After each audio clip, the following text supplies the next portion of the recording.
Hi dear friends, welcome to Family Life channel. எல்லாரும் எப்படி இருக்கீங்க? நல்லா இருக்கீங்களா? இந்த வீடியோவில் நம்ம என்ன பார்க்க போகிறோம்னு பார்த்தீங்கன்னா சண்டே என்னோட டயட் வீடியோ தான் பார்க்க போகிறோம்.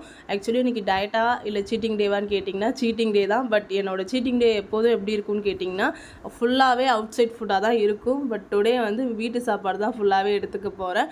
டுடே மார்னிங் குயிக்காக வேக்கப் ஆகிட்டு ஃப்ரெஷ்அப் ஆகிட்டு first 1 glass coffee with 3 biscuit. ரொம்ப நாளாச்சு இப்படி சாப்பிட்டு அப்படியே ஃபில்லிங்காக இருந்துச்சு. இது சாப்பிட்டோன்னே ரிலாக்ஸாக இருந்த மாதிரி இருந்துச்சு. எப்போதும் மார்னிங் கொஞ்சம் ஒரு மாதிரி ஸ்டார்ட் ஆகும், ஏன்னா காஃபி இல்லாதனால.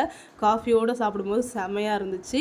பிரேக்ஃபாஸ்ட்டுக்கு ஒரு பேக்கெட் மேகியில் ஒரு பவுலில் ரெடி பண்ணி வச்சுருக்கேன் மேகி. இதுதான் என்னோடய பிரேக்ஃபாஸ்ட்டு. இதுக்கு மேலே நான் வேறு எதுவும் எக்ஸ்ட்ராவாக எடுத்துக்கல. ரொம்ப நாள் ஆச்சுங்க இப்படியெல்லாம் சாப்பிட்டு. இன்றைக்கி ஒரு நாள் நல்லா என்ஜாய் பண்ணிக்கலான்னு நல்லா எம்மியான மேகி ரெடி பண்ணி சுட சுட சாப்பிட்டுக்கிட்டேன். அண்ட் இடையில வந்து பார்த்திங்கன்னா ஒரு 11:30 மணி போல் வந்து பார்த்திங்கன்னா நன்னாரி சர்பத் நானே வீட்லேயே ரெடி பண்ணது. நன்னாரி சர்பத் வித் பாதாம் பிசினி போட்டு எடுத்துக்கிட்டேன். லஞ்சுக்கு ஆல்ரெடி சிக்கன் கிரேவி வீடியோ பார்த்துருப்பீங்கன்னு நினைக்கிறேன். அந்த வீடியோ பார்த்துருந்தீங்க அப்படின்னா தெரிஞ்சிருக்கும். அப்படி பார்க்காதவங்களுக்கு டிஸ்கிரிப்ஷன் பாக்ஸில் லிங்க் கொடுத்துருக்கேன்.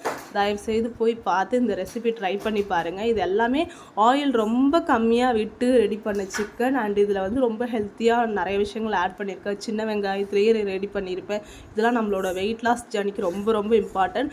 வீடியோவை ப்ரொமோட் பண்ணுறதுக்காக சொல்லலைங்க. இதை மாதிரி இதான் நான் ஒவ்வொரு டைமும் சிக்கன் கிரேவி, மட்டன் இது மாதிரிலாம் ரெடி பண்ணும்போது ஓரளவுக்கு நம்மளோட வெயிட் லாஸோட சூட் ஆகிற மாதிரி தான் இதெல்லாம் ரெடி பண்ணுவேன்.